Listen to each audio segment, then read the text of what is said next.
Check. Requesting the camera team, please ఒక couple of steps వెనక్కి తీసుకోండి.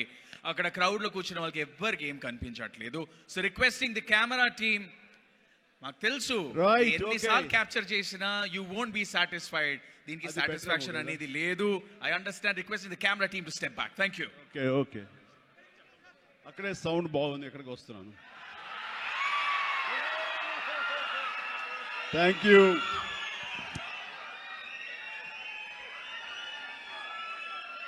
రైట్, సౌండ్ బెటర్గా ఉంది కదా, అందరికీ వినిపిస్తుందా? కార్నర్ వారికి కూడా good.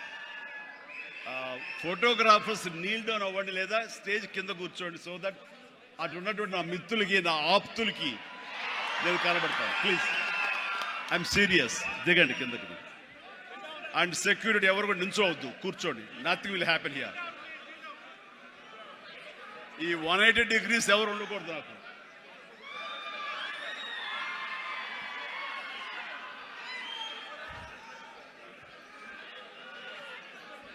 Thank you and good evening. APTA, American progressive Telugu association ఆధ్వర్యంలో నడుస్తున్న ఈ క్యాటలిస్ట్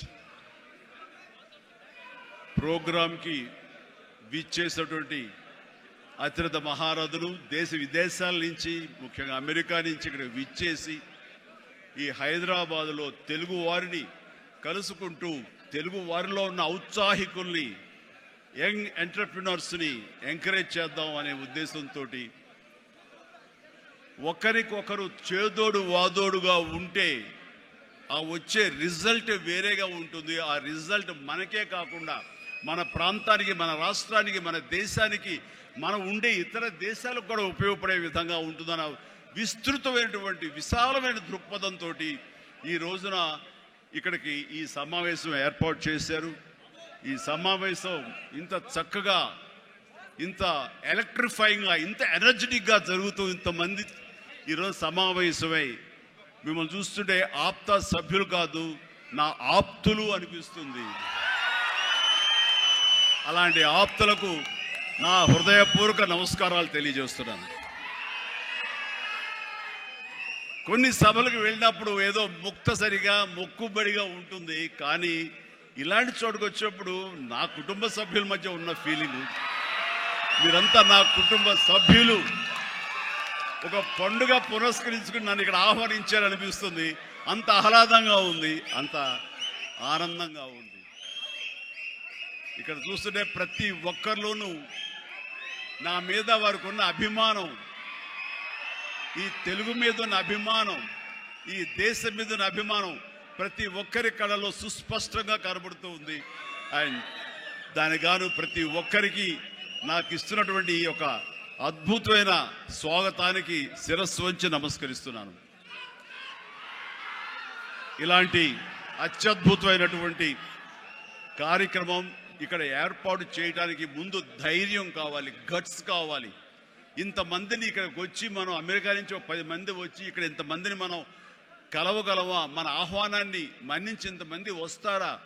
మన ఆంతర్యాన్ని, మన ఎయిమ్ని, మన ఫ్యూచర్, మన యొక్క ధ్యేయాన్ని అర్థం చేసుకుని వస్తారా అన్నటువంటి వీరందరికి కూడా వీళ్ళ అనుమానాలని, వీళ్ళ పటాపంచలు చేస్తూ ఇంతమంది తరలి రావటం అన్నది నిజంగా ఈ యంగ్స్టర్స్కి, ఎవరైతే దీని వెనకాల ఈ సంవత్సరం ఉన్నారో, దీనికి ఈ కమిటీలో ఉన్నారో, ఈ ఎగ్జిక్యూటివ్ బాడీగా ఉన్నారో, వాళ్ళందరికీ ఎనలేని ఉత్సాహాన్ని ఇస్తున్నారు. అండ్ నా ఈ రాకకు కూడా ప్రధానమైన కారణం వాళ్ళని ఉత్సాహపరచాలి, వాళ్ళు అనుకున్న ఎయిమ్ నెరవేరేలాగా ఉండాలి. తద్వారా ఎంతోమంది ఔత్సాహికులకు ఇది ఊతంగా ఉండాలి. భవిష్యత్తులో వాళ్ళకి ఇది మరింత ఎత్తులకు ఎదిగేందుకు గాను వాళ్ళు అనుకున్నటువంటి ఆయా సంస్థలు కానీ, ఆయా ఎంటర్ప్రెన్యూర్లు కానీ, ఆయా కంపెనీల్లో కానీ వాళ్ళందరూ అభివృద్ధిలోకి రావడానికి దోహదపడి ఒకరినొకరు భుజం కాస్తూ ఒకరికొకరు చేదుడు వాదోడుగా ఉంటూ, నేను కాదు, నా కుటుంబ సభ్యులు కాదు, నా స్నేహితులు కాదు, నా కమ్యూనిటీ, నా మనుషులు, నా తెలుగువారు వీళ్ళందరూ కూడాను పైకి రావాలనే సదుద్దేశంతో ఈ తెలుగు కమ్యూనిటీని మనందరం ఒకటి చేసి వాళ్ళందరూ అభివృద్ధి దోహదపడాలి. ఈ రోజున మనం సంపాదించుకున్నాం, మనం అమెరికాలో బాగా ఉన్నాం అనే కాకుండా మనం బాగుండటంతో పాటు మరింత మంది కూడా బాగుండాలన్న సదుద్దేశంతో ఈ రోజున ఈ క్యాటలిస్ట్ అనే ఈ ప్రోగ్రాం ఆప్తా ఆధ్వర్యంలో నిర్వహించడం అనేది ఎంతో ఉదాహరణ. వారందరూ కూడా అభినందనలు తెలియజేస్తాను. వారిలో ముఖ్యంగా సుబ్బు కోట, అలాగే సాగర్ లగ్గిశెట్టి, అలాగే రమేష్ తుమ్ము, మధు వల్లి చైర్మన్ ఆఫ్ ఆప్తా, అలాగే చంద్ర నల్లం, శ్రీనివాస్ చందు, శ్రీనివాస్ చిమిట, విజయ్ గుడిసేవ, బాబీ అడ్డా. ఇలాగా ఇందులో కొద్ది పేర్లు మాత్రమే ఉన్నాయి. చెప్పాలంటే ఇక్కడ ఉన్న ప్రతి ఒక్కళ్ళ పేరున మనం చెప్పుకొని పోవాలి. వారందరికీ కూడా నా సంతోషాన్ని వ్యక్తం చేస్తున్నాను. ఇక్కడ ప్రత్యేకించి యంగ్ ఎంటర్‌ప్రెన్యూర్‌షిప్ గురించి కానీ ఎంటర్‌ప్రెన్యూర్ గురించి మీరు చెప్పాలి, ఏదైనా మాట్లాడాలి అంటే ఏం మాట్లాడాలి? ఎంటర్‌ప్రెన్యూర్‌కి ప్రాపర్ స్పెల్లింగ్ కూడా తెలియదు నాకు. ఏం మాట్లాడాలి, ఎలా చేయాలి దీని గురించి అంటే నాకు తెలియదు. నాకు అప్పుడు అనిపించింది, ఒక మనిషి అభివృద్ధిలోకి రావటానికి ఈ ఎంటర్‌ప్రెన్యూర్‌షిప్ గురించి మన పెద్ద పెద్ద ఎడ్యుకేషనిస్టులు ఏవైతే నిర్వహిస్తాయో, ఏవైతే చెబుతాయో అవన్నీ కూడా మన కాలేజీకి వెళ్లకుండా బహుశా నేర్చుకున్నామేమో. అవి మన అంతరంతరాల్లో ఉండి మనల్ని ప్రాంప్ట్ చేసినేమో. కాబట్టే అంచెలంచెలుగా మనం ఈ స్టేజ్కి చేరుకున్నాము. అంటే నేను ఒక నోవేర్ నుంచి ఈ రోజున సమ్వేర్కి ఈ రోజున వచ్చానంటే కనుక బహుశా అవన్నీ కూడా నాలో అండర్ కరెంట్గా ఉండి నన్ను ప్రాంప్ట్ చేస్తూ, నన్ను ఎంకరేజ్ చేస్తూ, నన్ను సరైన మార్గంలో నడపబట్టి ఈరోజు ఈ స్టేజ్కి వచ్చానేమో. కాబట్టి నా గురించి, నా ఎదుగుదల గురించి, నేను ఎవాల్వ్ అయిన విధానం గురించి, నన్ను నేను మలుచుకున్న విధానం బట్టి, ఆయా ప్రతికూల పరిస్థితిలో ఎలాగ నేను దాన్ని నాకు అనుకూలంగా చేసుకుని, నాకు అనుకూల పరిస్థితి చేసుకుని ఎలా ఎదుగుతూ వచ్చాను అనేది ఈరోజు మీతో నేను చెప్పుకోగలిగితే, మీరందరూ చదువుకున్న వాళ్ళు కాబట్టి ఈ యొక్క ఎంటర్‌ప్రెన్యూర్‌షిప్లో, ఈ బిజినెస్లో, ఈ కార్పొరేట్లో ఏమేమి చెబుతారో వాటి మీరు అన్వయించుకోవచ్చు. అందులో ఈరోజు నా గురించి నేను చెప్పుకోవాల్సి వస్తే కనుక ఒక సాదాసీదాగా ఒక లో మిడిల్ క్లాస్ ఫ్యామిలీ నుంచి ప్రారంభించిన వాడిని. ఈరోజు కొత్తగా నేను చెప్పాల్సిన అవసరం లేదు. కానీ ఇదివరకు గతంలో ఎవరితో షేర్ చేసుకోలేనటువంటి కొన్ని విషయాలు, అది ఈ రోజున ఫోటోగ్రాఫర్ ప్లీజ్ కూర్చోండి. ఆల్ ద 3 కానిస్టేబుల్ గారు ప్లీజ్, థ్యాంక్ యూ. వాళ్ళందరూ ఏమండి మీరు అడ్డొస్తారు, మీరు కిందకి వెళ్ళిపోండి. ఓకే ప్లీజ్, అటు అడ్డులేకండి. Thank you. సో నేను ఎలాగొచ్చాను, ఏమిటి నా మైండ్ సెట్ ఎలా ఉండింది, ఎప్పటికప్పుడు అది మార్చుకుంటూ ఎలాగ నేను ఎవాల్వ్ అయ్యాను అనేది ఈ రోజున మీతో నేను షేర్ చేసుకుంటే అది చాలామందికి ఆలోచింపచేస్తుంది, ఆచరించేలా చేస్తుంది. అది ఆమోదం అయితే కనుక అది వినియోగించుకునేలాగా కూడా చేస్తుందని నేను ఆశిస్తున్నాను. అండ్ నాకు చిన్నప్పుడు స్కూల్లో చేరినప్పుడు 7th 8th క్లాసుల్లో నాకు ఇంట్రెస్ట్ అనేది ఏమిటి అని అన్ని ఏదో ఒకటి సాధించాలి, ఏదో ఒకటి ఉండాలని ఉండేది. గేమ్స్ అనేది, ఆట అనేది ఎవరికి ఇష్టం ఉండదండి. చదువు అంటే కష్టం కానీ ఆట ఎవరికి ఇష్టం ఉండదు. సో చదువు వైపు తప్పనిసరిగా వెళుతున్నాం కానీ నా మనసు ఆటల వైపు అని. అప్పుడు బాల్ బ్యాడ్మింటన్ ఉండేది, ఎల్లో బాల్ ఇలా ఉండేది. సో 1-2 రోజులు ఆడిన తర్వాత 3వ రోజు ఎవడో ఏమో తెలియదండి, సరిగ్గా కొడితే అది నా కంటికి తగిలి కళ్ళు వాచిపోయింది. ఆ తర్వాత మళ్ళీ ఆ గేమ్ వైపు వెళ్ళలేదు. సరే వాలీబాల్ ఆడదాం కదా అంటే వాలీబాల్ ఆడ అవతల షాట్ ఎగిరి కొట్టినప్పుడు నేను ఫింగర్స్తో టచ్ చేశాను. ఇలా టచ్ చేస్తుంది, ఫింగర్తో టచ్ చేస్తే మొత్తం 7 వంగిపోయినాయి. ఆ ఆట అంటే భయం వేసింది. క్రికెట్ అంటే ఆడెవడో మనం బాల్ తీసుకొచ్చి నా బొట్టనవేలు మీద కొట్టాడు, బొట్టనవేలు వాసిపోయింది. ఏంటి మన గేమ్స్ అచ్చొచ్చేలా కనపట్లేదు, నెక్స్ట్ ఇది కాదులే అనుకున్నాగా ఎన్సీసీ అనేది, నేను ఎక్స్ట్రా కరిక్యులర్ యాక్టివిటీస్లో పార్టిసిపేట్ చేయాలని నాకు ఎన్సీసీ కనిపించింది. ఎన్సీసీలో ఒక క్రమశిక్షణ వస్తుంది అండ్ ఎక్సర్సైజ్ ఉంటుంది, డిసిప్లిన్గా మనం ఇది అన్వయించుకోవచ్చు, అలవర్చుకోవచ్చు అనే ఉద్దేశం దాంతో చేరిన నాకు కాలేజీ డేస్లో బీకామ్ చదువుతుండగా ఫస్ట్ ఇయర్లో ఒక క్యాడెట్ ఆఫ్ ఎన్సీసీ, నేవీ ఎన్సీసీలో నేను చేరినప్పుడు ఒక క్యాడెట్గా చేరాను. నెక్స్ట్ ఇయర్ పెటీ ఆఫీసర్ అయ్యాను. ఆ తర్వాత క్యాడెట్ కెప్టెన్ అయ్యాను. ఆ తర్వాత సీనియర్ క్యాడెట్ కెప్టెన్ని 3rd ఇయర్లో అయ్యాను. అవ్వటమే కాదు ఈ మన ఇంటర్నేషనల్గా నేషనల్ వైడ్గా జరిగేటటువంటి మన ఆర్డీసీ క్యాంప్ రిపబ్లిక్ డే సెలబ్రేషన్స్లో మా రాష్ట్రపతి రోడ్డు మీద నేను మన సైన్యంతో పాటు నేను కూడా కవాతు చేయడం జరిగింది. వాట్ వండర్ఫుల్ ఎక్స్పీరియన్స్ అంటే, ఓ పక్క నుంచి ప్రధానమంత్రి గారు, పక్కన ఇందిరాగాంధీ గారు అప్పట్లో అండ్ ప్రెసిడెంట్ వాళ్ళందరూ ఉన్నప్పుడు వాళ్ళు నడుస్తుంటే ఇది కదా మనం సాధించామంటే ఎస్ అనుకునేవాడిని. ఐ 9 క్లౌడ్లో ఉండేవాడిని అనమాట, క్లౌడ్ 9లో. నేను ఆ రకంగా చేసినప్పుడు ఎన్సీసీలో సాధించేశాను అనుకునేవాడిని. ఆ తర్వాత నెక్స్ట్ ఏంటి అంటే నాకు దారి కనపడలేదు. మహా అయితే కనుక ఒక సబ్ లెఫ్టినెంట్ గానో లెఫ్టినెంట్ గానో మళ్ళీ నేవీలోనో పడవల్లోనో ప్రయాణం చేయాలి, షిప్పులో. అది కాదు, something else is bothering me. ఏం చేయాలి అని అనుకుంటుండగా నాకు అనిపించింది, కాలేజీలో అనుకోకుండా ఒక డ్రామా వేశాను. ఆ డ్రామా పేరు రాజీనామా. రాజీనామాలో నాకు బెస్ట్ యాక్టర్ వచ్చేసింది. వెంటనే ఆ ఫోటోగ్రాఫ్ ప్రింట్ చేసి మా కాలేజీ మ్యాగజైన్లో వేసిస్తారు. అండ్ అక్కడి నుంచి ఎక్కడికి వెళ్తున్నా సరే అమ్మాయిల దగ్గర నుంచి తోటి వాళ్ళ దగ్గర నుంచి నన్ను హీరోలాగా చూస్తుంటారు. చూస్తుంటే అబ్బా రాత్రి డ్రామా చూసాము, ఆ చైర్మన్ పాత్రలు అదరగొట్టేసాము, చాలా బాగుంది అంటుంటే అప్పటిదాకా ఎవరు నన్ను అలా చూడని వాళ్ళు ప్రతి ఒక్కరి నడుచుకుంటూ వెళ్తుంటే, సైకిల్ మీద వెళ్తుంటే నన్ను అలాగ చూస్తారు. ఆ చూపులో అందమైన అమ్మాయిలు అలా ఇంకా చూస్తుంటే ఇంకా ఖుషిగా అనిపించేది. వావ్, అది ఎంత ఎంకరేజింగ్గా ఉండేదంటే ఎస్ నా ఫ్యూచర్ యాక్టింగ్ అయితే ఎలా ఉంటుంది అన్నది అక్కడ సీడ్ పడింది. అక్కడి నుంచి నా ఇంట్రెస్ట్ డెవలప్ అయింది. అక్కడి నుంచి సినిమాలు చూడటం, సినిమా మీద దృష్టి పెట్టడం జరిగింది. డిగ్రీ అయిపోగానే ఏం చేయాలి అని నాన్నగారితో వాళ్ళతో డిస్కషన్ వచ్చినప్పుడు నేను మెడ్రాస్ వెళ్ళి సినిమా యాక్టర్ అవుతాను అనగానే నాన్నగారికి సినిమాల మీద మక్కువ ఉంది. ఆ ఎక్కడ లోకల్గా సినిమా షూటింగ్ జరుగుతుండగా ఆ ప్రొడ్యూసర్ తోటి ఉన్నప్పుడు నాన్న 1-2 వేషాల్లో చిన్న వేషాలు, మహా అయితే సెకండ్స్తో ఉంటుంది, 1 మినిట్ కూడా ఉండదేమో.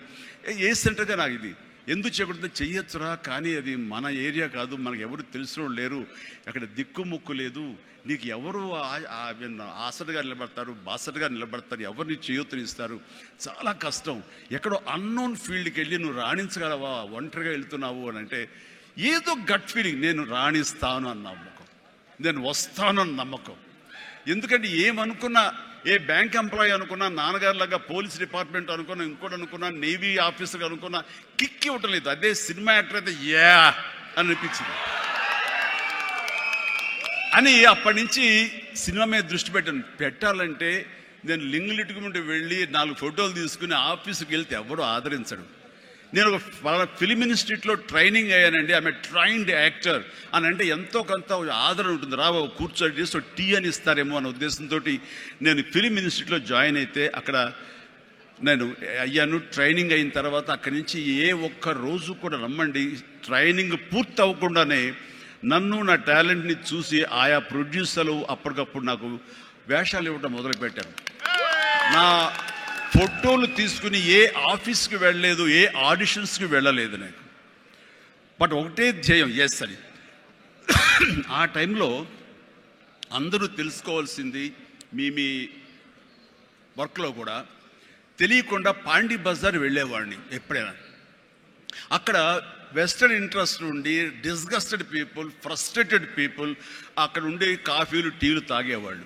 నేను అక్కడికి వెళ్ళేవాడిని. కొంతమంది కలిసి ఏంటి కొత్తగా వచ్చావా, ఏం చేస్తున్నావు, సినిమాల వేషం ట్రై చేస్తానని, ఇంకా ఇన్స్టిట్యూట్ ట్రైనింగ్ అవుతున్నాను. ఆహా అబ్బో రైట్ రారా, వీడు చూడు ఎంత అందంగా ఉన్నాడో, కొట్టేరు లాంటి ముక్కు, మంచి ఇది వచ్చేస్తూ, వీడికే దిక్కు ముక్కు లేదు, సోసోగా కనిపించే నీకేంటా, ఇదో ఇక్కడ అక్కు ఆశ పెట్టుకోకు, ఇక్కడున్న ప్రతి ఒక్కళ్ళు కూడా సినిమాల్లో ఏదో ప్రయత్నం చేసిన వాళ్ళే, ఇక్కడ నా అనేవాళ్ళు ఎవరు లేకపోతే నువ్వు రాణించలేవు అని చెప్పినప్పుడు చాలా డిసప్పాయింట్ అయిపోయేవాడిని, సల్క్ అయిపోయేవాడిని, కుంగిపోయేవాడిని. అలాగే రూమ్కి వెళ్ళేవాడిని, ఆ రోజంతా నిద్ర పట్టేది కాదు. నిజమా అనేది నేను ఏదైతే ఆశలు ఏదైతే మనసులో పెట్టుకుని నేను అవుతాను నమ్మకం ఉందో ఆ నమ్మకం సడిలిపోయేది, బ్రేక్ అయిపోయేది, కూలిపోయేది. అప్పుడు నేను ఒక్కడనే, నాకు ఆంజనేయ స్వామి ఒక్కడే నాకు ఉండేవాడు. ఆయన దగ్గరికి వెళ్ళి ఆయన ప్రార్థించున్నాను, ఆయనతోటే నేను కాన్వర్స్ చేసేవాడిని, ఆయనతోటే సంభాషించేవాడిని. ఆయనతోటి నేను ఏది మాట్లాడినా సరే ఆయన నాకు బదులు చెప్తున్నట్టుగా అనిపించేది. నేను ఎవరు వెళ్ళమన్నారా అక్కడికి, నెగిటివిటీ ఫీల్డ్లోకి? నీకు పాజిటివ్ కావాలి, ఎక్కడైతే నీకు పాజిటివిటీ ఉంటుందో నీ పాజిటివ్ ఫీలింగ్ని, నీ ఎయిమ్ని అది ఎన్హాన్స్ చేస్తుంది, స్ట్రెంగ్తన్ చేస్తుంది. అక్కడికి వెళ్ళు. అది గట్టి పడేంత వరకు, నీకు అవకాశాలు వచ్చేంత వరకు, నువ్వు రాణించేంత వరకు నెగిటివిటీని అస్సలు దగ్గర తీసుకోకు. ఫ్రస్ట్రేటెడ్ పీపుల్ సమక్షంలో వెళ్ళకు. నీ మీద నమ్మకం పెట్టుకో అని ఆ భగవంతుడు నాకు చెప్పాడు. ఏ పర్సనాలిటీ డెవలప్మెంట్స్ కానీ, ఏ మన బిజినెస్ మేనేజ్మెంట్లో కానీ ఏ బుక్స్ నాకు ఏమీ తెలియదు, అది స్పెల్లింగ్ కూడా తెలియదు నాకు. ఆయన చెప్పినప్పుడు ఇంట్యూషన్, అది నా అంతరాత్మే నాకు ప్రబోధించిందా, లేకపోతే బయట నుంచి ఆ భగవంతుడే చెప్పాడా, అది నేను అది నిర్వచించను. కానీ ఇక మీద అటు వెళ్ళకూడదు అని అనుకున్నాను. ఎప్పుడు ఇంతవరకు మళ్ళీ ఆ నెగిటివిటీ వైపు, వాళ్ళ ఫ్రస్ట్రేటెడ్ పీపుల్ ఎప్పుడు ఎంటర్టైన్ చేయలేదు నేను. ఆ నమ్మకమే నాకు నిజంగా నాలో బలమైంది. అంటే మీరు ఒక ఉదాహరణ చెప్తాను అందరికీ అర్థమయ్యేలాగా. మనం ఒక అద్భుతమైనటువంటి సౌధం, ఒక బిల్డింగ్ కట్టాలంటే స్లాబ్ వేస్తాం. ఆ స్లాబ్ వేసినప్పుడు ఆ వేసిన ఒక్కరోజు వర్షం పడకుండా ఉంటే బాగుండు, దాని నీరు తగలకుండా ఉంటే బాగుండు, అన్ని రకాల కేర్లు తీసుకుని, వెదర్ రిపోర్ట్ కూడా తీసుకుని మనం స్లాబ్ వేస్తాం. ఆ స్లాబ్ వేసిన 24 hours తర్వాత దాన్ని నీరు పడితే గనక లోపల మొత్తం అది పాడైపోతుంది. అలాంటి స్లాబ్ ఆ తర్వాత క్యూరింగ్ చేయడం కోసంగా అదే వాటర్ తోటి మనం క్యూర్ చేస్తాం మనం. అప్పుడు ఆ వాటర్ దాన్ని స్ట్రెంగ్త్కి బలమేస్తుంది తప్ప అది కూలిపోవడానికో ఇదే పాడైపోవడానికో దోహదపడదు. అంటే మనం మానసికంగా గట్టిపడినప్పుడు ఏ నెగిటివిటీ అయినా సరే మనం ఏమీ చేయలేదు. అంటే ఇంకొక ఉదాహరణ చెప్పాల్సి వస్తే కనుక, ఒక పెరుగు తోడుకుంటున్నప్పుడు ఆ ప్రాసెస్లో ఒక చిన్న ఉప్పు బెళ్ళ పడ్డా లేదు ఒక నిమ్మకాయ రసం అందులో పడ్డా సరే మొత్తం విరిగిపోతుంది. అదే పెరుగు గట్టిపడిన తర్వాత దాంట్లో అదే నిమ్మకాయ అదే ఉప్పు వేస్తే ఆ రుచే వేరు. అందుకని మనం ఆ యొక్క ప్రాసెస్లో ఉన్నప్పుడు, అది సాధించాలనే మన పట్టుదలతో ఉన్నప్పుడు ఎలాంటి నెగిటివిటీ ఉండకూడదు. నీ మనసునే నమ్ముకోవాలి. నీ ఎయిమే నీకు మెయిన్. కళ్ళ గంతలు కట్టిన గుర్రంలాగా నీ ఎయిమ్ వైపు నువ్వు సాధించుకుంటూ దాన్ని ఏమైనా సరే నా వశం చేసుకోవాలన్న పట్టుదలతో వెళ్తూ ఉండాలి. వెళ్ళేవాడి కష్టాన్ని నమ్ముకోవాలి, పర్సివరెన్స్ నమ్ముకోవాలి, డెడికేషన్తో ఉండాలి. ఆ రకంగా నేను నిజం చెప్తున్నాను. నేను ఎప్పుడు ఎక్కడ ఏ చెడు అలవాట్లకు కానీ, ఎక్కడ ఏ వయసెస్ కానీ, వ్యసనాలు కానీ లోను కాకుండా ఆంజనేయ స్వామి అనేవాడు నా ధ్యేయం. నాకు సినిమాలో నెంబర్ 1 అవ్వాలన్నది ఒకటే ధ్యేయం. ఆ రకంగా ముందుకుంటూ వస్తూ ఉండేవాడిని. ఈ లోపల అవమానాలు జరగకపోలేదు, ఎన్నో డిసప్పాయింట్మెంట్స్ జరగకపోలేదు. అయితే అప్పట్లో నాది బాగా గట్టిపడినటువంటి కాంక్రీట్ స్లాబ్, బాగా గట్టిపడినట్టు పెరుగులాగా అయ్యాను. కాబట్టి ఇవేమీ నాకు లేవు. వీటిని నాకు అనుకూలంగా మలుచుకున్నాను.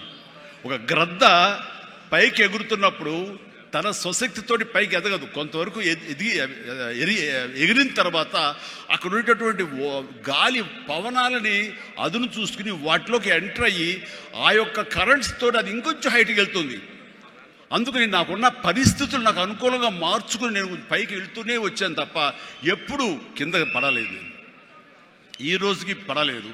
సినిమా ఇండస్ట్రీకి అంత ఇదిగా ఉన్నానంటే నాకు నేనుగా ఏర్పరచుకున్నటువంటి, నాకు నేనుగా చూసిన ఫిలాసఫీ తోటి ఆ యొక్క దీంతో ముందుకు వెళ్తూనే వచ్చాను. అంటే చాలాసార్లు చెప్పాలంటే ఎన్నో డిసప్పాయింటింగ్ జరిగింది నాకు. అంటే ఒక సినిమాలో నన్ను బుక్ చేసి మహానటుడు రామారావు గారితో అప్పట్లో ఒక సినిమా చేశాను, తిరుగులేని మనిషి అని. దేవి ప్రసాద్ గారు ప్రొడ్యూసర్. అందులో నేను, ఫటాఫట్ జయలక్ష్మి, ఆయన, రతి అగ్నిహోత్రి చేశారు రామారావు గారితో. ఆ సినిమాలు చాలా బాగా చేశాను. రామారావు గారి పక్కన మరొక హీరోగా నాకు అవకాశం వచ్చింది. అంతా ఎర్లీ స్టేజ్లోనే అనుకుంటాను. నాకు ఆ సినిమా ఫెయిల్ అయింది. ఆ తర్వాత మళ్ళీ అదే రామారావు గారితో మళ్ళీ సినిమా చేసే అవకాశం వచ్చింది ఒక దిగ్దర్శకులతోటి. అయితే నాకు డేట్లు ఇచ్చారు, నా మెజర్మెంట్స్ తీసుకున్నారు, నేను వెయిట్ చేస్తాను. కానీ నా పేరు లేకుండా మరొకరి పేరుతోటి ఆ అనౌన్స్మెంట్ అయ్యేసరికి ఎక్కడ డిసప్పాయింట్మెంట్ వచ్చింది. ఏంటిది అని ఆ రోజున ప్రొడ్యూసర్ని పిలిచి, ఇదేంటంటే షెడ్యూల్ స్టార్ట్ అయిపోతుందంట, నాకు డేట్లు చెప్పారు, నేను ఆ డేట్లు ఎవరికి ఇవ్వకుండా నేను ఇక్కడ దాచిపెట్టాను, నేను ఎదురు చూస్తున్నాను అంటే, సారీ చిరంజీవి గారు, ఎలా చెప్పాలో తెలియక మేము టైం తీసుకున్నాము. ఎందుకంటే పోయిన సినిమా మీది ఫ్లాప్ అయింది కదా కాంబినేషన్లో, అందుకని దానికి గ్లామర్ ఉండదని మీరు వద్దనుకున్నామని. ఆ విషయం చెప్పచ్చు కదండి అని అంటే, ఆ టైంలో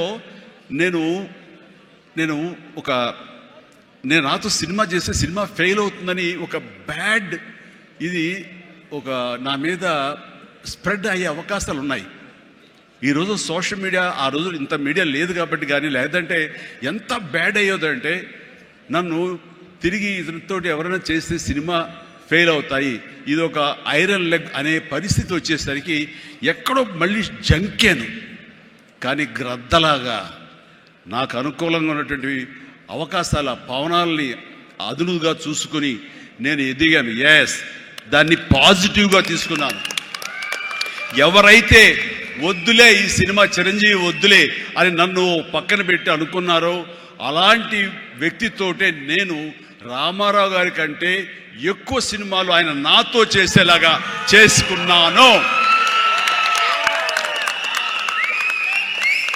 అత్యధిక సినిమాలు రామారావు గారు చేస్తే ఆ మహానుభావుడు ఆ దర్శకుడి దగ్గర, అదే దర్శకులు వారు నన్ను భుజం పట్టి నన్ను పైకి తీసుకుని ఆయన కంటే 4 సినిమాలు ఎక్కువే చేశారు నాతోటి.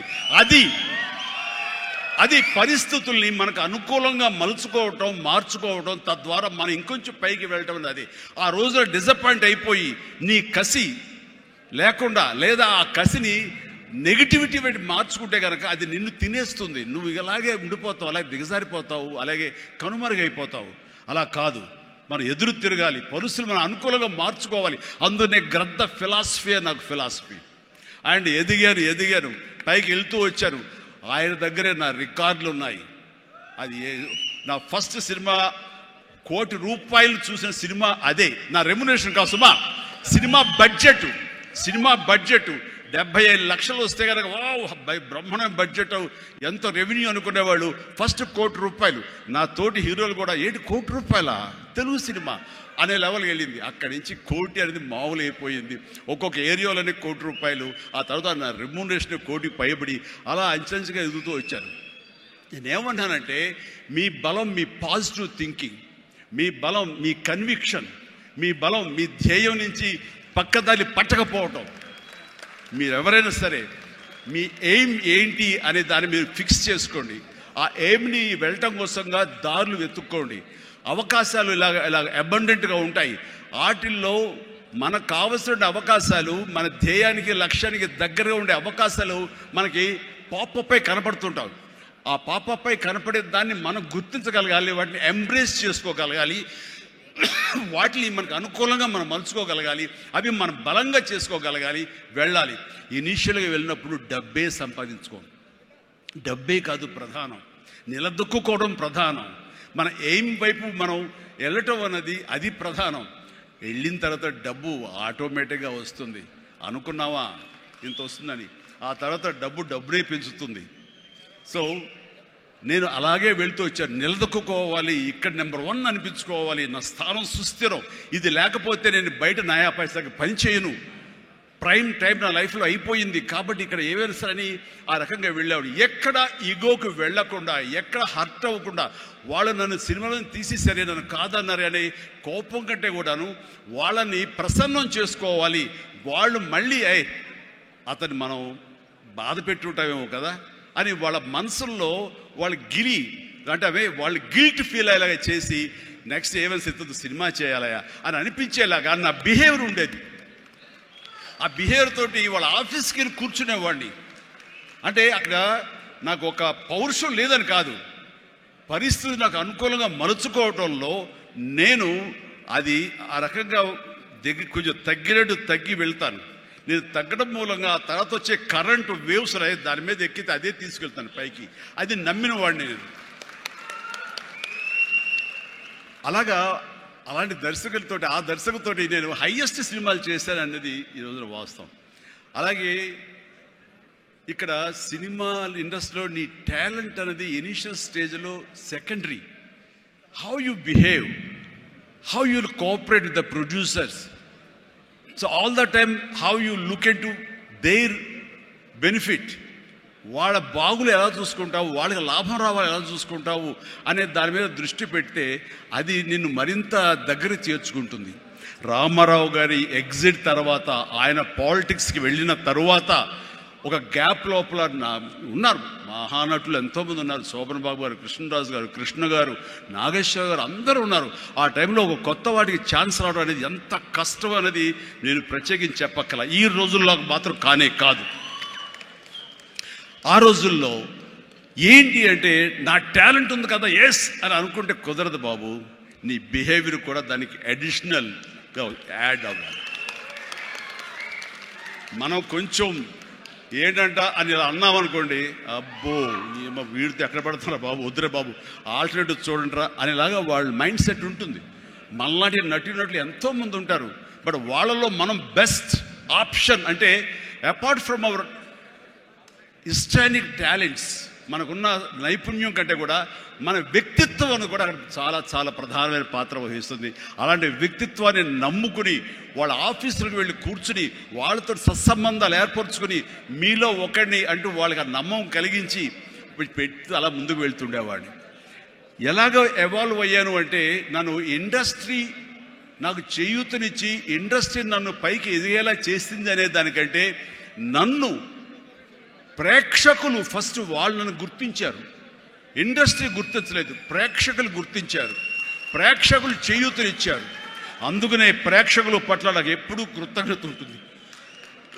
ఇది మీకు అర్థమయ్యేలాగా తేర్తలంగా చెప్పాలి అంటే రామారావు గారు ఎగ్జిట్ తర్వాత ఎవరు అంటలో ఇద్దరు ముగ్గురు పోటాపోటీగా నిలబడి ఉన్నప్పుడు లక్ష్మీ ఫిలిం డిస్ట్రిబ్యూటర్స్ అని విజయవాడలో ఉండేవాళ్ళు. అప్పట్లో ఇప్పట్లాగా బయింగ్ అలాంటివి లేవు. ఏరియాల వైజ్ బైక్ కొనటం సినిమాలు లేవు, బయర్ సిస్టమ్ లేదు, ఓన్లీ డిస్ట్రిబ్యూషన్. అంటే డిస్ట్రిబ్యూటర్ అనేవాళ్ళు బెజవాడ నుంచి వచ్చి ఎవరెవరు ఏ సినిమాలు తీస్తారు, కథలు నచ్చితే కనుక ఆ కథకి ఇంత బడ్జెట్ ఇచ్చేవాళ్ళు.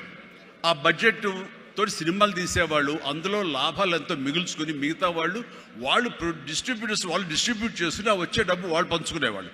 ఇది సిస్టమ్. ఆ సమయంలో ఒక కథ చెప్పి మేము సో హీరోని మేము అనుకుంటున్నామని ఆ ప్రొడ్యూసర్స్ చెబితే లింగమూర్తి గారని లక్ష్మీ ఫిలిమ్స్ సంబంధించినటువంటి వాళ్ళ CEO ఆయన వచ్చారు. ఓకే, ఎంత ఎక్స్పెక్ట్ చేస్తున్నారు ఆ హీరో మీద? అప్పుడు 25 crores lakhs, సారీ క్రోర్స్ కాదు, ల్యాక్సే, 25 lakhs 30 lakhs, కానీ మాది బడ్జెట్ ఎక్కువ అండి, 50 lakhs పైన అవుతుంది అని. అంటే ఆ హీరో మీద 50 lakhs అంటే మాకు చాలా రిస్క్. చిరంజీవి అని వస్తున్నాడు కదా, అతని మీద అయితే ఇస్తాం అని. ఎందుకు ఇస్తారు, అతను ఏంటి కొత్తగా వస్తున్నాడు కదా అంటే, రావడం ఏంటి, ఖైదీ లాంటి సినిమా చేశాడు. ఆ ఖైదీలో అతని డాన్సులకి ఫైట్లకి ఎక్స్ట్రాగా జనం విపరీతమైనటువంటి రెస్పాన్స్ ఉంది. మేము జనంలో ఉంటాం, బెజవాడలో ఉంటాం, మిగతా ఊళ్ళ నుంచి ఫీడ్బ్యాక్ తీసుకుంటాం, మాకు తెలుసు అతని పొటెన్షియాలిటీ అని. అంటే చెన్నైలో ఉండేవాళ్ళు, మెడ్రాస్లో ఉండేవాళ్ళు కొంచెం సంశయిస్తూ వచ్చారు. కాదండి, ఇతనైతేనే 50 ఇస్తాం, వాళ్ళైతే మాత్రం 30 కంటే ఎక్కువ ఇవ్వలేము అని వాళ్ళు తేల్చి చెప్పిన తర్వాత ఆయన ఒక మాట అన్నాడు, సాంగ్స్ అండ్ ఫైట్స్ అనేవి అప్పటి వరకు మినీ ఇంటర్వెల్స్, స్మోక్ చేసేవాళ్ళు కానీ, లేకపోతే బాత్రూమ్ వెళ్ళేవాళ్ళు కానీ, లేకపోతే రిఫ్రెష్మెంట్స్ కోసం బయటికి టీ తాగడం వెళ్ళే వాళ్ళకి సాంగ్ రాగానే వాళ్ళు బయటికి వెళ్ళిపోయేవాళ్ళు. ఫైట్స్ అనగానే కొంచెం అసహనంగా ఉండి బయటికి వెళ్ళిపోయేవాళ్ళు. ఎందుకంటే అది డూప్ చేస్తున్నాడు రా, మధ్యలో క్లోజప్స్లో హీరో తప్ప, అండ్ సాంగ్స్లో ఏంట్రా అది, అలాగే ఉండేది కామెంట్స్ అని. ఆయన చెప్పిన మాటలు ఇవి, నా మాటలు కాదు. ఆయన అన్నారు, కానీ అదే ఈ అబ్బాయి సాంగ్స్ అయితే కనుక ప్రొజెక్టర్ ఆపి మళ్ళీ రిపీట్ తోటి మళ్ళీ వేయండి అని అనిపించుకుంటున్నారు. ఇది మాకు కావాలి, ఇది మాకు డబ్బులు తెచ్చిపెట్టేది, కాబట్టి ఈ అబ్బాయి అయితే కనుక ఇంత ఇస్తాము అని తేల్చుకోవడంటే అప్పుడు వీళ్ళందరూ తప్పనిసరి, అంటే ప్రజలు కోరుకుంటున్నారు కాబట్టి, డిస్ట్రిబ్యూటర్స్ ఇన్సిస్ట్ చేస్తున్నారు కాబట్టి నాకు ప్రొడ్యూసర్ అప్పుడు నా వైపు చూశారు. అది పోయి ఏమైందంటే రామారావు గారి తర్వాత రామారావు గారి ప్రొడ్యూసర్లు ఎవరున్నారో అంతమంది ప్రొడ్యూసర్, దేవిప్రసాద్ గారు, చలసాని గోపి గారు, త్రివిక్రమ్ గారు అండ్ వాట్ నాట్, ఏడు నాగేశ్వరరావు గారు, ఇలాంటి నిష్ణాతులైన ప్రొడ్యూసర్లు అందరూ ప్రతిరోజు నా షూటింగ్లు ఎక్కడ జరుగుతున్నా, ఎవరితో జరుగుతున్నా, ఏ ప్రొడక్షన్ జరుగుతున్నా సరే వచ్చి నా దగ్గర కూర్చుని వాళ్ళందరూ కలిపి ఈవినింగ్ స్నాక్స్ తింటూ ఉండేవారు. అప్పుడు అనేది ఇది కదా నా బలం, ఇది కదా నేను సాధించుకున్నాను అని. రామారావు గారి ప్రొడ్యూసర్లు తిరిగి నాతో సినిమాలు తీస్తుంటే అది ఎనలేని బలం. నెంబర్ 1 హీరో అవ్వాలని అనుకున్న నాకు ఆ క్షణం అనిపించింది, ఎస్ అయ్యానని. అయ్యానని ఒకసారి కాలర్ ఎగరేస్తే ఏమవుతుందో కూడా నాకు తెలుసు. అందుకనే అణిగిమణిగే ఉండాలి, ఎప్పుడు సబ్జ్యూడ్గానే ఉండాలి. నెంబర్ 1 అనేది నా మైండ్లో ఎప్పుడు పెట్టుకునేవాడిని కాను. స్వేర్ కష్టపడి పనిచేస్తే ఆటోమేటిక్గా ఆ నెంబర్ అట్లాగే ఉంటుంది తప్ప ఎక్కడికి పోదు. అదే నమ్మకంతో తప్ప నేను నెంబర్ 1 చెప్పుకుంటే అది నాతో నిలబడుతుందన్న నమ్మకం లేదు. మనం కష్టపడి అలాగే అదే విధంగా ముందుకు సాగుతూ ఉంటే కనుక ఆటోమేటిక్గా వస్తుంది. ఆ నెంబర్ 1 స్థానం అలా నిలబడి ఉంటుంది. అది గట్టిగా నమ్మిన వాడిని. ఇది ఎవరు చెప్పింది కాదు, నా అంతరాత్మ నాకు చెప్పింది కాబట్టి దాంతో ఫాలో అవుతూ వచ్చేవాడిని. అందుకని ఈ రోజున నేను సరదాగా ఎంటర్ప్రినర్షిప్ వెళ్ళది నేను నా సోత్కర్షం చెప్పకూడదు అనుకుంటున్నప్పుడు నేను ఏం పాయింట్ చెప్పాలని ఊరికి గూగుల్ చేసేవేళ చేస్తే the key principles to become an entrepreneur, identify your passion. NCC తర్వాత నిర్దిష్టంగా నా ప్యాషన్ ఏంటో నాకు తెలిసి వచ్చింది. Acting and take calculated risk. నానన్నారు, ఈ సినిమా ఇండస్ట్రీలో ఎవరు తెలియదు, నువ్వు వెళుతున్నావు, అది రిస్క్ కదరా, మరి అక్కడ ఎవరు రాణించకపోతే ఏం చేస్తారు?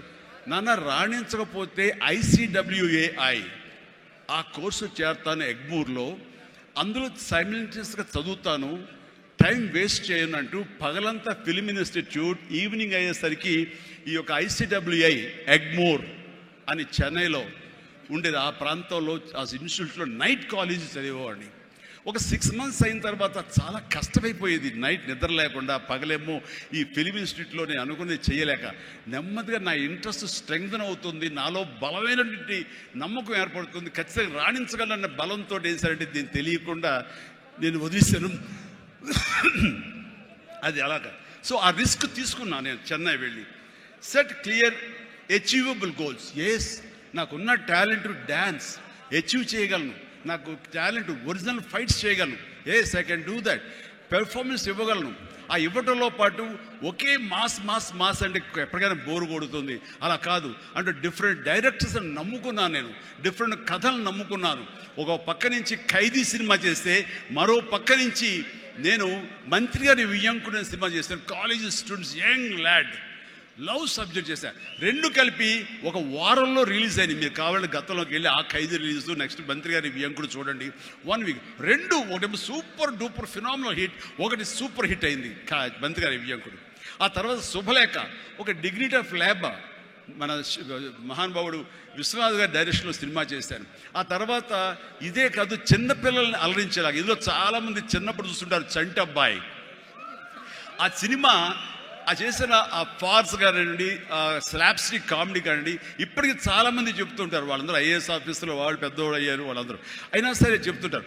అదొకటి. ఇట్లాగా వైవిధ్యమైనటువంటి క్యారెక్టర్స్, స్వయం కృషి కానివ్వండి, యాక్షన్ సినిమాలు కానివ్వండి, రాఘవేంద్రరావు గారి గ్లామర్ క్యారెక్టర్స్ కానివ్వండి, కోదండరావు రెడ్డితో చేసిన కామెడీ కమర్షియల్ సినిమాలు కానివ్వండి, గోపాల్తో చేసినటువంటి ఫ్యాక్షన్ సినిమాలు కానివ్వండి, అట్లాగా 1-2 అలాగా మన ఇది మా బావగారు బావన అలాంటి సబ్జెక్టులు కానీ, ఒకటే ఇలా ఇంద్ర ఇలాంటి సబ్జెక్టులు అందరూ చూస్తుంటే కనుక నాకు అనిపించింది, అన్ని రకాలుగా నాకున్నటువంటి టాలెంట్స్ని అన్ని పక్కలే వ్యాపింప చేశాను. అంటే అంతమంది ప్రేక్షకుల్ని ఈ రోజున మహిళా ప్రేక్షకులు వచ్చి ఆప్తుల్లాగా వచ్చి నన్ను ప్రేమించిన లేడీసే కాదు, యంగ్స్టర్సే కాదు, పసిపిల్లలే కాదు, పెద్దవాళ్ళే కాదు, ధనికులే కాదు, ప్రతి ఒక్కళ్ళు క్లాస్ మాస్ వాళ్ళు వీళ్ళందరూ ఇంతమంది ప్రేమించారు. కాబట్టి ఈ రోజున ఇంతమంది నేను ఆస్తిగా చేసుకున్నాను, ఇంతమంది ప్రేమ పొందే అదృష్టం ఆ భగవంతుడు కల్పించగలిగాడు. ఎందుకంటే నేను లిమిటేషన్స్ పెట్టుకోలేదు. ఆ రకంగా అది నాకు ఎంతో హెల్ప్ అయింది. అలాగా delivery, high quality work, constantly market understanding. Yes, ఈ రోజున ఒకటే రకమైన డ్యాన్స్లు వేస్తుంటే కనుక బోరు కొట్టచ్చు. సో ఏం చేద్దాం, డ్యాన్స్లో కానీ ఫైట్స్లో కానీ వైవిధ్యం ఎలా తీసుకొద్దాం అనుకున్నప్పుడు, ఫారిన్ వెళ్ళినప్పుడు నా భార్యతో పిల్లలతో ఎంజాయ్ చేయడం కాకుండా అక్కడ దొరికేటువంటి వైవిధ్యమైన డ్యాన్స్ క్యాసెట్స్ తీసుకొచ్చేవాడు, VHS క్యాసెట్స్. అందులో మైకేల్ జాక్సన్ ఉండేవి. అప్పుడు ఇక్కడ ఇండియాలో VHS క్యాసెట్లు కానీ VHS ప్లేయర్స్ కానీ ఉండేవి కదా, వీడియో ప్లేయర్స్. అవి తీసుకొచ్చి ఒక ప్లేయర్ కొనుక్కొచ్చి అవి చేసుకునేవాడిని, అవి డ్యాన్స్ మాస్టర్లు చూపించేవాడిని. అదే ఈరోజు డిస్కో డ్యాన్సులు కానివ్వండి, బ్రేక్ డ్యాన్సులు కానివ్వండి, వేవ్ డ్యాన్సులు కానివ్వండి, ఇలాంటి డ్యాన్సులు రావడానికి నేను వైవిధ్యంగా ఉండాలని ఎప్పటికీ పరితపిస్తూ ఉండేవాడిని. వాళ్ళ మొనాటినిగా ఫీల్ అయ్యేలా చేసేవాడిని కాదు. అది ఫైట్స్లో కూడా అదే విధంగా ఉండేది. And then critically important is understanding your target audience and customers. So మారుతున్న కాలానికి అనుకూలంగా ఆడియన్స్ టేస్ట్ మారుతుంటే మనం కూడా మన సినిమా కథాంశాలు మార్చుకోవాలంటూ ఆయా కథకులతో కూర్చుని ఇంటరాక్ట్ అవుతూ వాళ్ళని మార్చుకుంటూ జగదగ వీడు అతిలోక సుందరి, అన్నయ్య అనే సినిమా, సెంటిమెంట్ సినిమా, హిట్లర్ అనే సినిమా, మాస్టర్ అనే సినిమా, రెస్పాన్సిబిలిటీ సినిమాలు, మెసేజ్ ఓరియంటెడ్ సినిమాలు ఇస్తూ ఆ రకంగా మోసపోసిన సినిమాల నుంచి నేను బయటికి రావడం జరిగింది. And know that your product won't appeal to everyone and conduct market research and continuously learning. ఇప్పుడు సినిమా అంటే అందరూ లైక్ చేసేయాలి, అందరిని అనుకోకూడదు. కొంతమంది డిస్లైక్ చేసేవాళ్ళు ఉంటారు. కానీ డిస్లైక్ చేసేవాళ్ళని కూడా మనం ఇంప్రెస్ చేయాలి అంటే కనుక మనం ఏ విధంగా మన యాక్టింగ్లో మార్పులు చేర్పులు చేసుకోవాలి అనుకుంటాడు. ఇక్కడ ఉన్నటువంటి కొంతమంది ఇండస్ట్రీలో, సార్ మీ సినిమాల్ని దొంగతనంగా చూసేవాళ్ళం సార్, ఇదేం కర్మయ్యా దొంగతనం ఎందుకు, ధైర్యంగా చూడొచ్చు కదా అంటే, లేదు సార్ అలా చూస్తే మా వాళ్ళు కొంతమంది ఎందుకురా సినిమాలు అంటే అవేనా అని అనేవాళ్ళు సార్. అదేంటయ్యా సినిమాలకు కూడా తేడా చూపిస్తారా? అవును సార్, అందుకని మీ సినిమాలు మీ డ్యాన్స్ అంటే మాకు ఇష్టం సార్, అందుకని సెకండ్ షోలకి ఎవరికి తెలియకుండా కామ్గా వెళ్ళిపోయి చూసి వచ్చేవాళ్ళం సార్. ఏమిటి అసలు అవి చూసి కాలేజీలో ఆ పెర్ఫార్మెన్స్ ఇచ్చేసేవాళ్ళం సార్, మాకు ప్రైజులు వచ్చేసేవి. ఆ రకంగా అందరినీ కూడాను, ప్రతి ఒక్కరిని కూడా నేను నా వైపు ఆకట్టులాగా చేయగలిగాను. అలాగే learn from mentors and successful entrepreneurs. ఎవరైతే మీకంటే ముందే సాధించారో వాళ్ళని మీరు ఆధారంగా చేసుకుని వాళ్ళు ఏ విధంగా అంత స్థాయికి వెళ్ళారు, టాటా వాళ్ళు కానీ ఇంకోళ్ళు కానీ వెళ్ళారు. అంటే నా విషయంలో రామారావు గారు, నాగేశ్వరరావు గారు ఆ స్థాయికి వెళ్ళారంటే క్రమశిక్షణ, టాలెంట్ అనేది ప్రూవ్డ్. కానీ ఇక్కడ క్రమశిక్షణ అనేది చాలా ఇంపార్టెంట్. అందరితో సత్సంబంధాలు పెట్టుకోవడం ఇంపార్టెంట్. నిన్ను క్రిటిసైజ్ చేసే వాళ్ళు ఉంటారు, ఆవేశపడకు, వాళ్ళ తప్పు వాళ్ళు తెలుసుకుంటారు, నువ్వు సంయమనం పాటించాలి. అండ్ అట్లాగా నేను నా సీనియర్స్ నుంచి నేర్చుకుంటూ వచ్చాను. Learn more mentor and successful entrepreneurs of course. అలాగే నెట్వర్క్ అనేది చాలా ఇదిగా ఉండాలి మీకు, అంటే డిస్ట్రిబ్యూషన్ సైడ్ కానీ ఇంకోటి కానీ మీ ప్రోడక్ట్ మార్కెటింగ్ చేసుకోవట్లేదు. అలాగా నా విషయంలో నాకు అండగా నిలబడింది, నన్ను ప్రజల్లోకి నిరంతరం తీసుకెళ్లేది ఎవరంటే నా అభిమానులు. మీ ఎంటర్ప్రినర్స్కి ఎలాగైతే కనుక నెట్వర్క్ ఉంటుందో, అబ్జర్వ్ చేసుకుంటారో, డిస్ట్రిబ్యూషన్ ఉంటుందో, మార్కెటింగ్ స్ట్రాటజీస్ ఉంటాయో, అలాగా నా అభిమానులు ఎప్పటికప్పుడు నాకు అండదండలు అందిస్తూ కొండంత అండగా నిలబడ్డారు. వాళ్ళు నా కోసం ప్రాణం ఇచ్చే లెవెల్కి వాళ్ళు ఉన్నారు. నేను అన్నాను, మీరు నాకు ప్రాణం ఇవ్వక్కర్లేదు, మీ యొక్క సహాయ సహకారాలతో రక్తం ఇచ్చి ప్రాణాలు నిలబెట్టండి అన్నాను. ఆ మాట పుణిగి పుచ్చుకుని 25 సంవత్సరాలుగా ఈ రోజు కూడా వాళ్ళు రక్తదానం చేస్తూనే ఉన్నారు. వాళ్ళందరికీ నిజంగా జీవితాంతం నేను రుణపడి ఉంటాను. అందులో భాగంగా ఎక్కడో ఉన్నట్టు నా మాట, ఇక్కడ మాట్లాడిన నా మాట అమెరికా దాకా వినపడింది. కాబట్టి ఆప్తా ఎన్నోసార్లు నా పేరు మీద బ్లడ్ బ్యాంకులు నిర్వహించారు, రక్తదానాల శిబిరాలు నిర్వహించారు. ఈ రవి కానివ్వండి, మధు కానివ్వండి, ఇలాంటి వాళ్ళందరూ కూడాను ఇవి చేశారు. ఈ రోజున అన్ఫార్చునేట్లీ రవి వర్రే ఒక బ్రెయిన్ స్ట్రోక్ వచ్చేది ఆగిపోయినప్పుడు, ఆ విషయం తెలిసినప్పుడు అతనికి వీడియో పెట్టాను నేను. వీడియో, రవి డోంట్ వర్రీ, ఇవన్నీ స్మాల్ థింగ్సే, బట్ అన్ఫార్చునేట్, త్వరలో కోలుకుంటావని అతను నేను మెసేజ్ పెట్టినప్పుడు అతను పొందిన ఆనందం అంతా ఇంత కాదు, అది ఎంతో ఉత్సాహాన్ని ఇచ్చింది. ఈ రోజున కోలుకుంటున్నాడు. ఈ రోజున ఈ సభ రవి రావాలి, అన్ఫార్చునేట్ రాలేకపోయాడు. కానీ నెక్స్ట్ ఇదే సభ ఇక్కడ జరిగితే కనుక రవి వస్తాడు, నేను వస్తాను, మీతో ఉంటాను. మీ అందరి ఆశీస్సులతోటి రవి లాంటి ఎంతూజియాస్టిక్ గాయ్ కోలుకుంటున్నాడు. వాళ్ళు మధుతోటి, సాగర్ గారితో, మన ఇతర ఫ్రెండ్స్ తోటి, సుబ్బు చంద్రశేఖర్ గారితో, వీళ్ళందరితో కూడాను మళ్ళీ కలిసి ఈ యొక్క సభల్ని ఇంతకంటే అద్భుతంగా చేయాలి. అండ్ ఆ రకంగా నేను మీ ఎంటర్‌ప్రెన్యూర్‌షిప్ యంగ్స్టర్స్ ఎలాగ రావాలి ఏమిటి అనేది నా గురించి నేను చెప్పుకోవడంలో తెలియకుండానే మీకు అందరికీ చెప్పాను. అది మీకు అందరికీ అర్థమై ఉంటుందేమో అనిపిస్తుంది. కాబట్టి ఇది నాకు గొప్ప అవకాశం. ఈ తీరుగా ఈ రీతిగా ఇదే విధంగా మనం వెళ్ళగలిగితే కనుక ఎవ్వరికి అడ్డుండదు.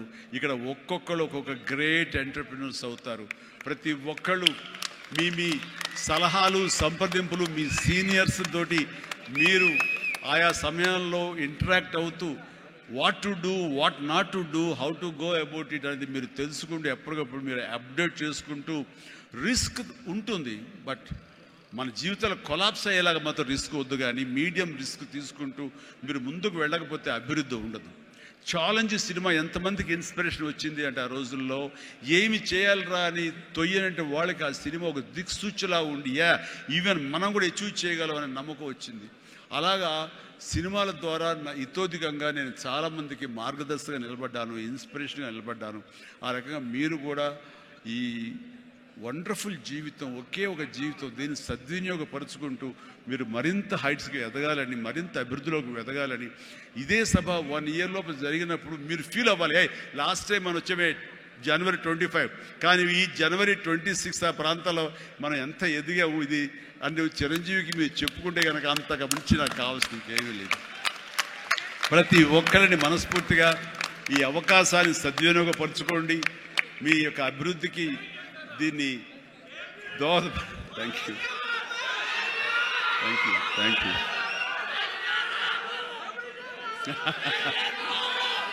ఎస్ ఇందాక నుంచి చాలా చెప్తూ నా అచీవ్మెంట్స్ గురించి చెప్పాను.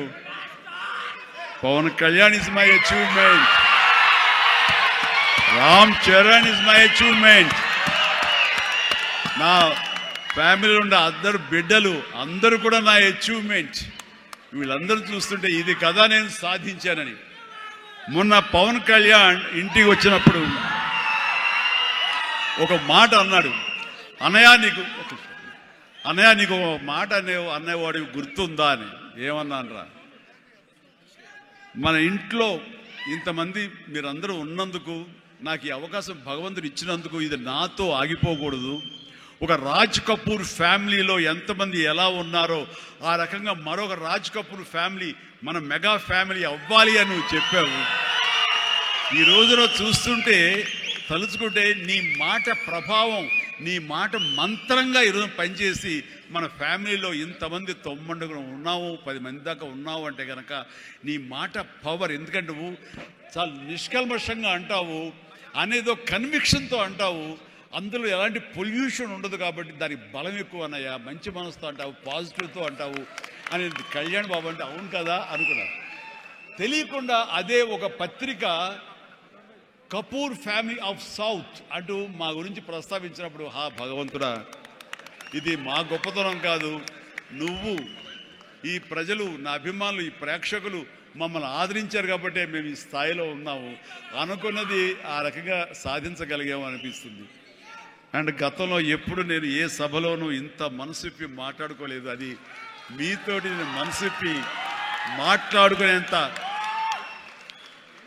ఆప్తుల మధ్య ఈ ఆప్తా సంస్థ సంబంధించి నా గుండెని టచ్ చేశారు. అందుకు నేను లోపల నుంచి అది తన్నుకు వచ్చింది కాబట్టి మనస్ఫూర్తిగా నా కుటుంబ సభ్యులతోటి నా వాళ్ళతోటి నేను మాట్లాడుతున్నట్టుగా అనిపిస్తుంది. అండ్ మీరు ఎప్పుడు ఈ ఆప్తా సంస్థ ఇప్పుడు ప్రెసిడెంట్గా ఉండొచ్చు, రేపొద్దున ఇంకోటి ఉండొచ్చు, ఎవరైనా సరే ఇదే డెడికేషన్ తోటి ఇదే కన్విక్షన్ తోటి ఇదే నమ్మకంతో మీరు అంతా ముందు చేయాలి. అండ్ ఇక్కడ ఈ రోజున ఈ అద్భుతమైనటువంటి ఎన్విరాన్మెంట్లో ఈ యొక్క వెన్యూలో మనం చేయగలుగుతాం అంటే వెనకాల మన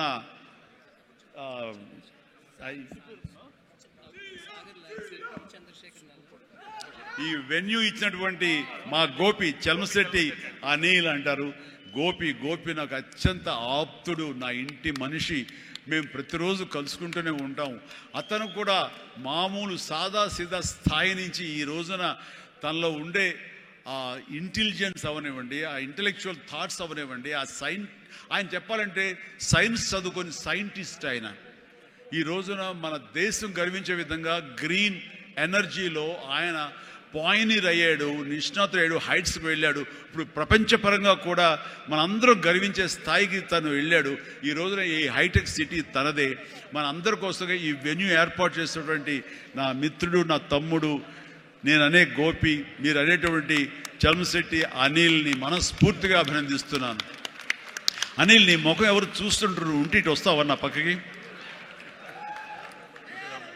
గోపి ఎక్కడ వెళ్ళిపోయాడు దొంగ? జస్ట్ వస్తున్నాడు సార్, వస్తున్నారా? Yeah please Gopi come yeah. ఒక బొకే ఉందండి, ఒక బొకే ఉందా?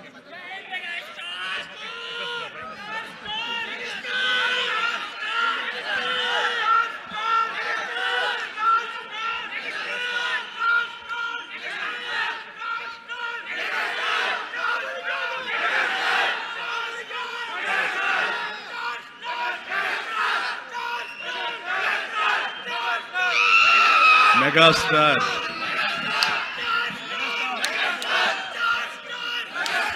Thank you.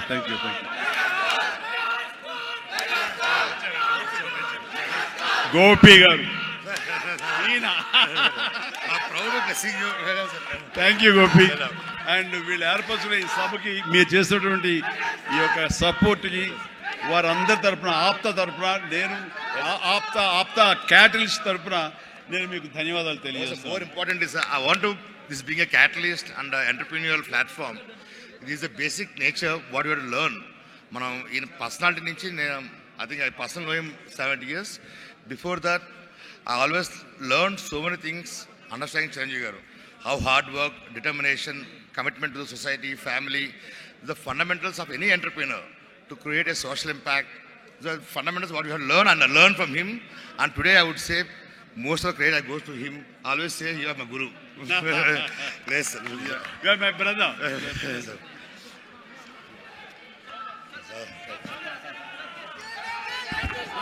అందరూ దయచేసి కూర్చుంటే చిరంజీవి గారు వచ్చి కూర్చుంటారు. మీరు ప్లీజ్ స్టేజ్ ఖాళీ చేసి అందరూ దయచేసి స్టేజ్ పక్కకి వెళ్తే చిరంజీవి గారు వచ్చి కూర్చుంటారు. ప్లీజ్ దయచేసి అందరూ స్టేజ్ మీద నుంచి ఖాళీ చేయాలి. మీరు చిరంజీవి గారు వచ్చి కూర్చోవాలి అంటే దయచేసి మీరు అందరూ ఖాళీ చేయాలి. స్టేజ్ మీద నుంచి ప్లీజ్ దిగండి అందరూ.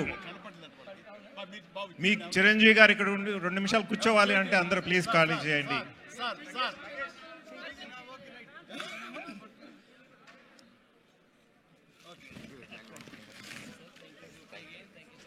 థ్యాంక్ యూ అండి.